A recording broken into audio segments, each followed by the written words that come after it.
বন্ধুরা, অনেকেই মনে করেন যে ঈশ্বরের কাছে পৌঁছানো একটি চূড়ান্ত গন্তব্য, যেমন একটি গন্তব্যে পৌঁছানো।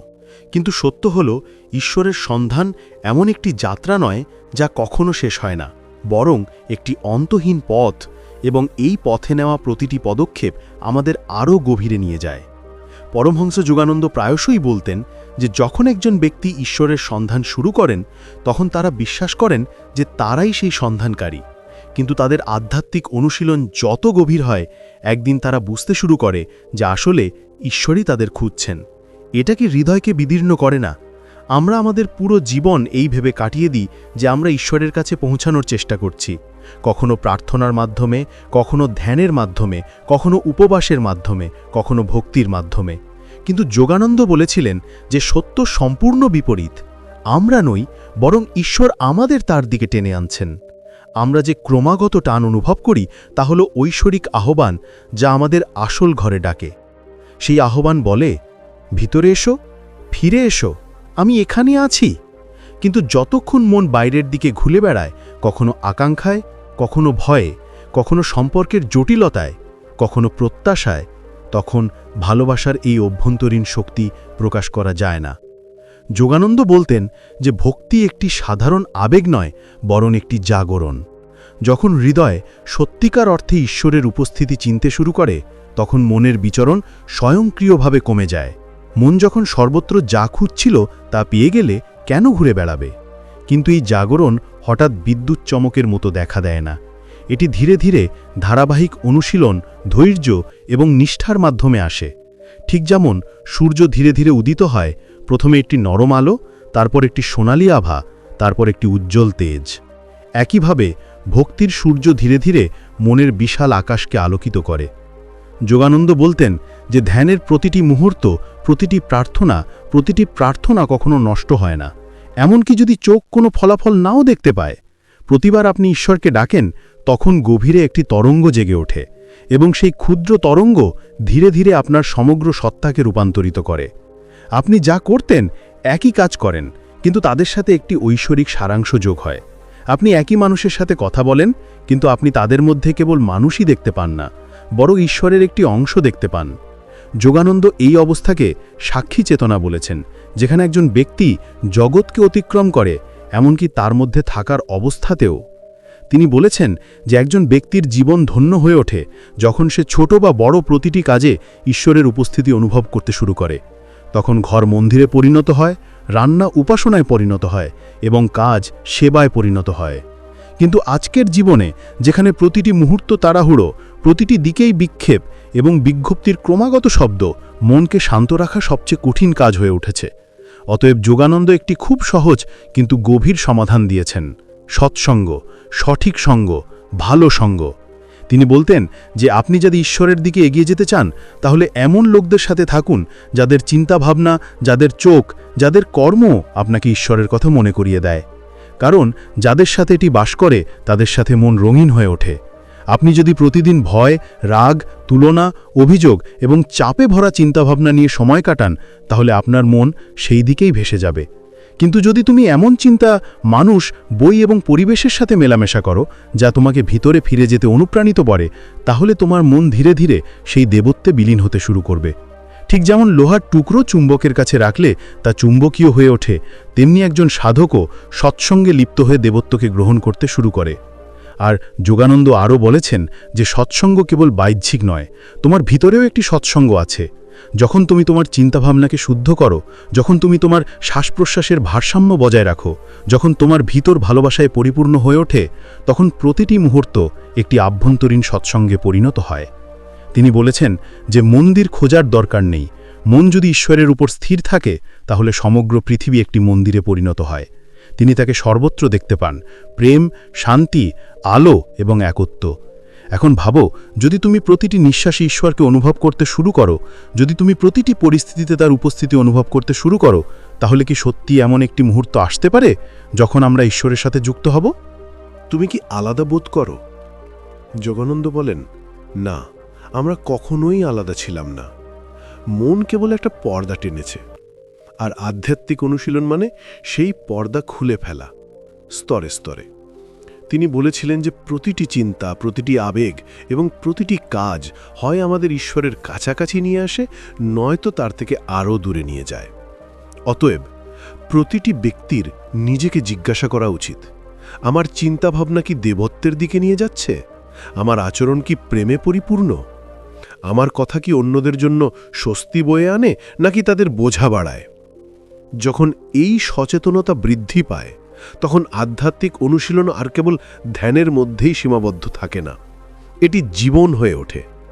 যোগানন্দের একটি গভীর উক্তি ছিল, জীবনের প্রতিটি মুহূর্তই ধ্যান, যদি তুমি তা পূর্ণ সচেতনতার সাথে বেঁচে থাকো।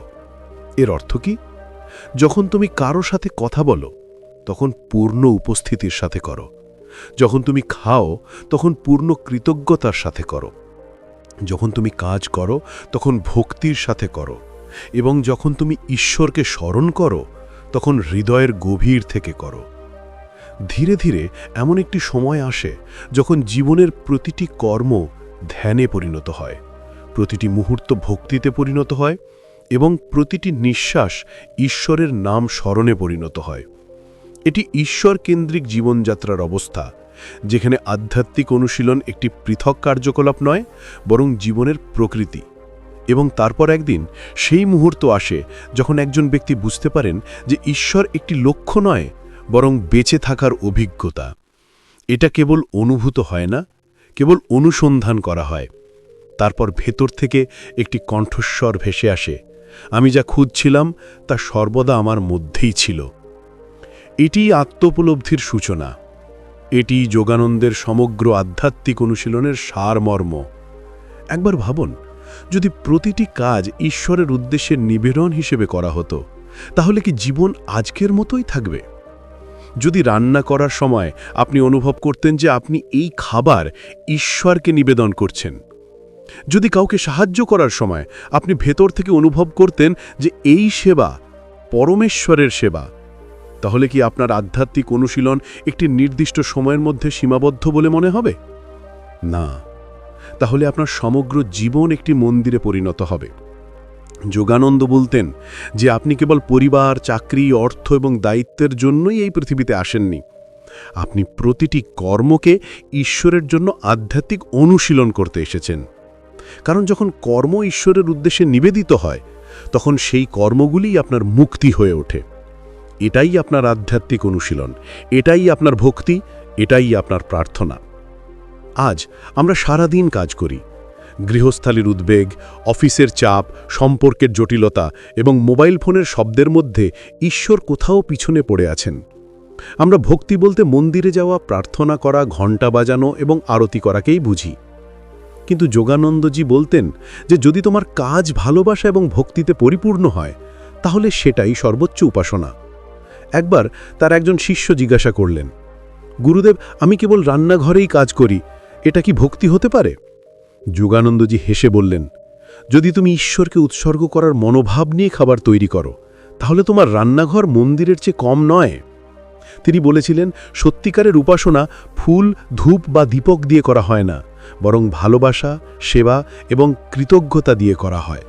এবং জীবনের প্রতিটি পদক্ষেপেই এটি সম্ভব।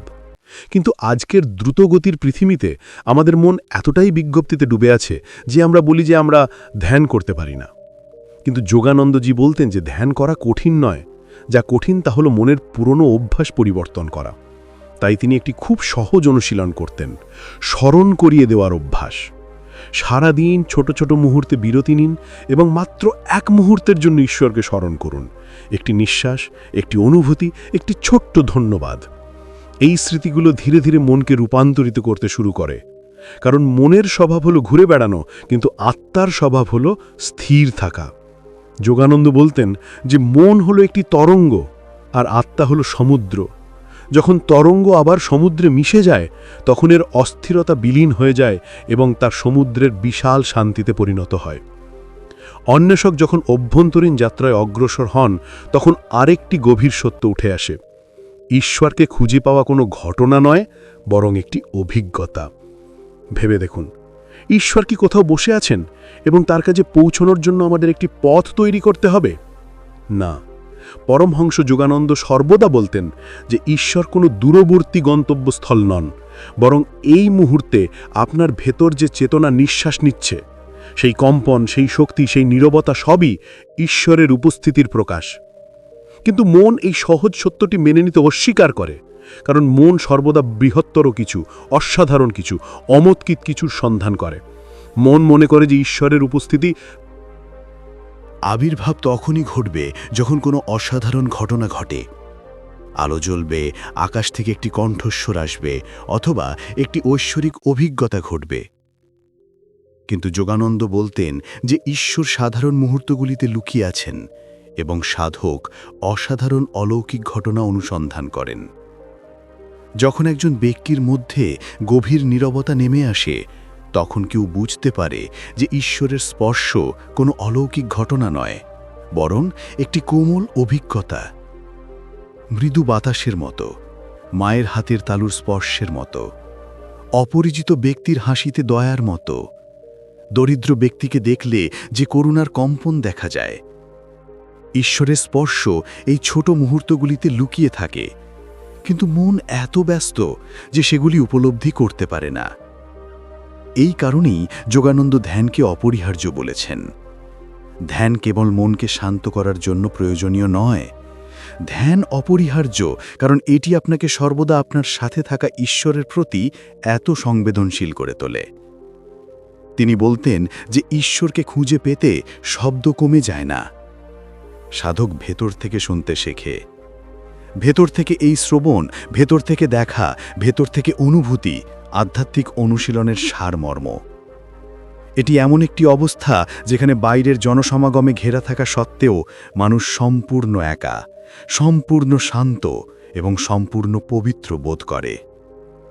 সেই মুহূর্তে মন শান্ত হতে শুরু করে, তৃষ্ণা কমতে শুরু করে, আকাঙ্ক্ষার আগুন নিভে যেতে শুরু করে এবং ভেতরে এক অদ্ভুত শান্তি ছড়িয়ে পড়ে, যেন বিদ্যুৎ চলে যায় এবং পুরো ঘর হঠাৎ শান্ত হয়ে যায়। যোগানন্দ বলতেন যে যখন মন শান্ত হয় তখন আত্মা তার আসল রূপ প্রকাশ করে। ভাবুন, কেন মন ঈশ্বরের উপর মনোনিবেশ করে না? কেন বারবার ধ্যান ভেঙে যায়? আমাদের ভক্তি কেন গভীর হয় না? কারণ মন এখনো অনেক দিকে টানা থাকে। এটা ঠিক যেন একটা শিশু একটা খেলনা ধরে আছে আর 10 সেকেন্ড পর সেটা ফেলে দিয়ে অন্য খেলনাটা ধরতে থাকে। আমাদের মনও ক্রমাগত নতুন আকর্ষণে জড়িয়ে থাকে। এই কারণেই যোগানন্দ উৎসর্গকে ভক্তির ভিত্তি বলেছেন। ভক্তি মানে হলো তোমার মন বারবার ঈশ্বরের কাছে ফিরে আসে, এমনকি যদি তা অল্প সময়ের জন্যও হয়, এমনকি যদি তা কেবল কয়েক সেকেন্ডের জন্যও হয়, তবুও তা ফিরে আসতে থাকে। তিনি বলেছিলেন, তুমি পড়ে যাও, তারপর ধরা পড়ো, তারপর আবার ধরা পড়ো। এই পতন এবং তারপর ধরা পড়া আধ্যাত্মিক সাধনার পথ। কোনো সাধক একবারে গভীর অবস্থায় পৌঁছায় না। প্রতিটি মহাপুরুষ, প্রতিটি সাধু, প্রতিটি যোগী তাদের মনকে বারবার পড়ে যেতে দেখেছেন। কিন্তু পার্থক্য ছিল যে তারা পতনের পরেও থামত না, তারা আবার উঠে দাঁড়াত এবং প্রতিটি উত্থানের সাথে সাথে আধ্যাত্মিক সাধনার পথ আরও স্পষ্ট হয়ে ওঠে। যোগানন্দ বলেছিলেন যে ভক্তির সবচেয়ে বড় শক্তি হল ধারাবাহিকতা। যদি তুমি ঐশ্বরিক অভিজ্ঞতার সন্ধানে বসে থাকো এবং ভক্তির প্রবাহ এক মুহূর্তের জন্য অবিচ্ছিন্ন থাকে, তাহলে তোমার মন যতই অস্থির হোক না কেন ধীরে ধীরে শান্ত হতে শুরু করে। সেই জন্যেই তিনি বলেছেন যে ঈশ্বরকে পেতে কঠিন নয়। সমস্যা হলো আমরা তাকে একটুও সময় দিতে রাজি নই। আমরা যখন ভেতরে প্রবেশ করি তখন মন আমাদের পিছনে টেনে নেয়। কিন্তু যে সাধক দৃঢ় সংকল্প, ভালোবাসা এবং নিষ্ঠা নিয়ে ফিরে আসে, কেবল সেই সাধকই ধীরে ধীরে ঐশ্বরিক স্থিরতা অনুভব করবে। এবং যখন সেই স্থিরতা আসে তখন সাধক বুঝতে পারে যে ঈশ্বর কোনো পৃথক সত্তা নন। ঈশ্বর হলেন ধ্যানে অনুভূত সেই একই শান্তি। ঈশ্বর হলেন সেই একই আলো যা আপনি চোখ বন্ধ করলে ভেতরে জ্বলে ওঠে। ঈশ্বর হলেন সেই একই ভালোবাসা যা নিঃশর্তভাবে ভেতর থেকে উদ্ভূত হয়। ঈশ্বর হলেন সেই নীরবতা যা সমস্ত শব্দকে ঢেকে রাখে। ঈশ্বরের অভিজ্ঞতা কোনো ঘটনা হিসেবে আসে না, এটি ধীরে ধীরে আপনার উপর নেমে আসে। একদিন হঠাৎ আপনি বুঝতে পারেন যে কান্নার সহজ নয়, রাগ আর স্থায়ী হয় না, দুঃখ আর ক্ষতের মতো ধ্বংসন করে না। অভিযোগ আর আপনার হৃদয়ে স্থান পায় না। প্রতিটি সিচুয়েশনে শান্তি বিরাজ করে। আর সেই জন্যেই যোগানন্দ বলেন যে এটাই ঈশ্বরের উপস্থিতি। একটি হালকা মন, একটি কোমল হৃদয় এবং প্রেমময় বাক্য হল আধ্যাত্মিকতার প্রকৃত বৈশিষ্ট্য। ধ্যান জ্ঞান আনে, কিন্তু ভক্তি রূপান্তর আনে। জ্ঞান দিক নির্দেশনা প্রদান করে, কিন্তু ভক্তি গতি প্রদান করে। জ্ঞান উপলব্ধি প্রদান করে, কিন্তু ভক্তি অভিজ্ঞতা প্রদান করে। এই জন্যেই যোগানন্দ বলেছেন যে ধ্যান এবং ভক্তি উভয়ই অপরিহার্য। একটি পাখি কেবল একটি ডানা নিয়ে উঠতে পারে না। একটি ডানা জ্ঞান, অন্যটি ভক্তি। উভয়ের ভারসাম্য সাধককে উন্নত করে, এবং যখন সাধক উপরে ওঠে তখন তারা পৃথিবীকে একটি নতুন দৃষ্টিকোণ থেকে দেখতে শুরু করে। তারা প্রতিটি ব্যক্তি, প্রতিটি ঘটনা, প্রতিটি পরিস্থিতিকে তাদের নিজের মতো করে দেখে। কোনো পক্ষপাত ছাড়াই, কোনো অভিযোগ ছাড়াই তার দৃষ্টিভঙ্গি বদলে যায়, এবং তার দৃষ্টিভঙ্গি বদলানোর অর্থ হল তার পুরো জীবন বদলে ফেলা। কারণ জীবন বাইরে থেকে যা দেখা যায় তা নয়, এটি দান করে। জীবন হলো ভেতরে যা অনুভূত হয়, আর যখন ঈশ্বরের উপস্থিতি ভেতরে গভীর হয় তখন সাধকের জীবন স্বাভাবিকভাবেই দেবত্বে রূপান্তরিত হয়। তুমি একই কাজ করো, কিন্তু সেগুলো একটা ভিন্ন তেজ, একটা ভিন্ন স্বাদ, একটা ভিন্ন শক্তি অর্জন করে, এবং অবশেষে এমন একটা অবস্থা আসে যেখানে মন ঈশ্বরের উপর স্থির থাকে, যেন তা সরানো হয়নি। আগুনে পোড়ানো কাঠের টুকরোর মতো তা সরানো হলেও ধোঁয়া এবং তাপ থেকে যায়। সাধনা এখানেই শেষ হয় না, এখানেই শুরু হয়। এই অবস্থাতেই যোগানন্দ বলেন, তুমি আর ঈশ্বরের খোঁজ করছো না, এখন ঈশ্বর তোমার ভেতরে প্রকাশ পাচ্ছেন। এটিই সবচেয়ে বহন সত্য। ঈশ্বরে মনের আবির্ভাব কোনো কৌশল নয়, এটি প্রেমের পরিপক্ক অবস্থা। এটিই সেই অবস্থা যেখানে সাধক এবং ঈশ্বর দুটি পৃথক সত্তা থেকে বিরত থাকেন, তারা এক হয়ে যায়। এবং যখন এই মিলন ঘটে তখন কেবল শান্তি, কেবল প্রেম, কেবল নীরবতা, কেবল আনন্দ থেকে যায়। এটিই যোগানন্দের সাধনার সারমর্ম। মনকে দমন করা নয়, বরং ঈশ্বরের প্রেমে গুলে যাওয়া। যখন মন গলে যায় কেবল তখনই আত্মা উজ্জ্বল হয়। ধন্যবাদ।